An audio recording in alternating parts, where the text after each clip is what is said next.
নন্দিনীর বিয়ের দিন পরশুরামকে খারাপ কথা বলায় কর্ণকে ঠাসিয়ে চড় মারল তটিনী। ভিডিওটি শুরু করার আগে সবাই আমার চ্যানেলটি সাবস্ক্রাইব করে পাশে থাকুন। ধারাবাহিকের শুরুতে দেখা যায় তটিনী পরশুরামকে বলছে, আমার পুরো পরিবার তোমার কাছে কৃতজ্ঞ। তুমি চাইলে এই কাজটি নাও করতে পারতে।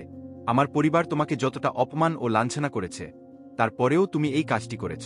তুমি চাইলে আমাদের পরিবারের ওপর প্রতিশোধ নিতে পারতে, কিন্তু তা করনি। এতে তুমি আমার চোখে আরও বড় হয়ে গেলে। পরশুরাম তখন তটিনীকে জানায়, তুমি একদম চিন্তা করো না, আমি এখনই আজুশিকে পাঠিয়ে দিচ্ছি। তটিনী কান্নাভেজা কণ্ঠে বলে, থ্যাংক ইউ। আমি জানি তুমি কতটা কষ্ট নিয়ে এই সিদ্ধান্ত নিচ্ছ। পরশুরাম বলে, তুমি ওদিকটা সামলাও, আমি এদিকটা সামলে নিচ্ছি। এরপর পরশুরাম ফোন রেখে আজুশির কাছে যায়। সে আজুশিকে বলে, বাইরে ডিপার্টমেন্টের একটি গাড়ি দাঁড়িয়ে আছে, তুমি এখনই এখান থেকে চলে যাও। পরশুরামের মুখে এই কথা শুনে আজুশি অবাক হয়ে যায়। সে বলে, তুমি কি সত্যিই বলছ? একটু আগেই তো বলেছিলে আমাকে কোর্টে প্রডিউস করা হবে। পরশুরাম রেগে বলে, বললাম তো এখান থেকে চলে যাও। ভয়ে আজুশি চলে যেতে উদ্যত হয়। ঠিক তখনই সেখানে বলরাম এসে পড়ে। আজুশিকে চলে যেতে দেখে সে পরশুরামকে জিজ্ঞেস করে, আজুশি কোথায় যাচ্ছে? ওকে তো কিছুক্ষণ পর কোর্টে প্রডিউস করার কথা। পরশুরাম জানায়, না, ওকে আর কোর্টে নেওয়া হবে না। এই কথা শুনে বলরাম ক্ষুব্ধ হয়ে যায়। সে বলে, তুই এটা করতে পারিস না। পরশুরাম জবাব দেয়, হ্যাঁ আমি পারি। কাজ করতে করতে আমরা কখন যেন অমানুষ হয়ে যাচ্ছি। নিজের পরিবারের কথা, নিজের কর্তব্যের কথা ভুলে যাচ্ছি। বলরাম বলে, তুই তো সমাজের জন্য কাজ করছিস, অপরাধীদের বিরুদ্ধে লড়াই করছিস, কিন্তু তাই বলে এমন অন্যায় করতে পারিস না। এরপর বলরাম আজুশির কাছে গিয়ে তার হাত ধরে বলে, তুমি কোথাও যাবে না। আজুশি বলে, আমার হাত ছাড়ুন। বলরাম হাত ছাড়তে অস্বীকার করলে পরশুরাম রেগে গিয়ে তাকে একটি জোরে চড় মারে। চড় খেয়ে বলরামের চোখে জল চলে আসে। সে সঙ্গে সঙ্গে আজুশির হাত ছেড়ে দেয়। পরশুরাম নিজের ভুল বুঝতে পেরে বলে, বলরাম, আই অ্যাম সরি, তোর খুব লেগেছে। বলরাম কাঁদতে কাঁদতে বলে, আমি অনেক গুলি খেয়েছি, অনেক মারও খেয়েছি, কিন্তু আজ আমার সবচেয়ে বড় কষ্ট হল, আমার নিজের বন্ধু আমাকে একটা ক্রিমিনালের সামনে চড় মারল। সে আরও বলে, হতে পারে ও তোদের বাড়ির মেয়ে, কিন্তু ও একজন অপরাধী। আজ যা হয়েছে সেটা একেবারেই অন্যায়। পরশুরাম হাতজোট করে বলে, প্লিজ আর কিছু বলিস না, এটা একটা মানুষের সারা জীবনের প্রশ্ন। বলরাম রেগে বলে, তাই বলে তুই অন্যায়ের সঙ্গে আপস করবি? আমি এই পরশুরামকে চিনি না। এরপর পরশুরাম আবার আজুশিকে চলে যেতে বলে। আজুশিও দ্রুত সেখান থেকে বেরিয়ে যায়। আধ ঘন্টার মধ্যে বাড়ি পৌঁছে যাবে।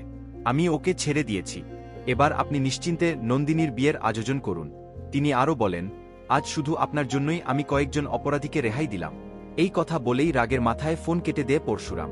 এদিকে তটিনী সত্যজিৎকে জিজ্ঞেস করে, কি বলল? সত্যজিৎ জানায়, আজুশিকে ছেড়ে দিয়েছে। এরপর তটিনী নন্দিনীর কাছে গিয়ে বলে, চল তোকে সাজিয়ে দিই। প্রথমে নন্দিনী রাজি না হলেও ভূমিকা ও তটিনীর জোড়াজুড়িতে সে রাজি হয়ে যায়। অন্যদিকে বলরাম এখনও পরশুরামের ওপর রাগ করে আছে। সে বলে, তুই অন্যায় করেছিস, আমি এটা মেনে নিতে পারছি না। পরশুরাম কান্নায় ভেঙে পড়ে তাকে জড়িয়ে ধরে বলে, তুই আমাকে ছেড়ে যাস না, তুই ছাড়া এখন আমার পাশে আর কেউ নেই। এরপর নন্দিনীকে সুন্দর করে সাজিয়ে তোলা হয়। ঠিক তখনই সেখানে আজুশি এসে হাজির হয়।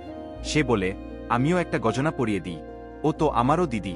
এই বলে সে নন্দিনীকে একটি গজনা পরিয়ে দেয় এবং তাকে জড়িয়ে ধরে অভিনন্দন জানায়। কিন্তু তার মুখের হাসি দেখে বোঝা যায় সে কোনো না কোনো ষড়যন্ত্র করছে। অন্যদিকে কর্ণ, কাবির ও সৌরভ পরশুরামের ডিপার্টমেন্টে পৌঁছে যায়। কর্ণ বলে, আমি দেখলাম আজুশি একটা গাড়িতে করে চলে গেল, সেই ছবিও কিন্তু মিডিয়ার হাতে চলে গেছে। এরপর সে ব্যঙ্গ করে বলে, তাহলে তুমিও আপস করো, আমরা করলে অপরাধ আর তুমি করলে সেটা ঠিক। সে আরও বলে, তোমার শ্বশুরমশাই কি দিয়েছেন, টাকা নাকি অন্য কিছু, যে তুমি আজুশিকে এক কথায় ছেড়ে দিলে? এই কথা শুনে পরশুরাম প্রচণ্ড রেগে যায়। সে কর্ণের কলার চেপে ধরে বলে, নিজের সীমার মধ্যে থাকুন, আপনি খুব ভালো করেই জানেন আমি কোনো ঘুষ খাই না। কর্ণ আবারও উস্কানি দিয়ে বলে, শুনেছি আজ তোমার বড় শালিকার বিয়ে, কোর্টে যদি আমাকে তোলা হয় তাহলে কিন্তু আমি মুখ খুলব, সবাইকে বলে দেব তুমি একজন অপরাধীকে বিনা রেকর্ডে ছেড়ে দিয়েছ, তুমি নিজের দায়িত্বের সঙ্গে বিশ্বাসঘাতকতা করেছ। এই কথা শুনে পরশুরাম নিজের সাইলেন্সার লাগানো বন্দুক বের করে কর্ণের দিকে তাক করে। আর ঠিক এখানেই শেষ হয়ে যায় আজকের পর্ব। আপনাদের কি মনে হয়, পরশুরাম কি আজুশিকে ছেড়ে দিয়ে বড় ভুল করেছে, নাকি পরিস্থিতি অনুযায়ী সঠিক সিদ্ধান্ত নিয়েছে? আপনার মতামত অবশ্যই কমেন্টে জানান।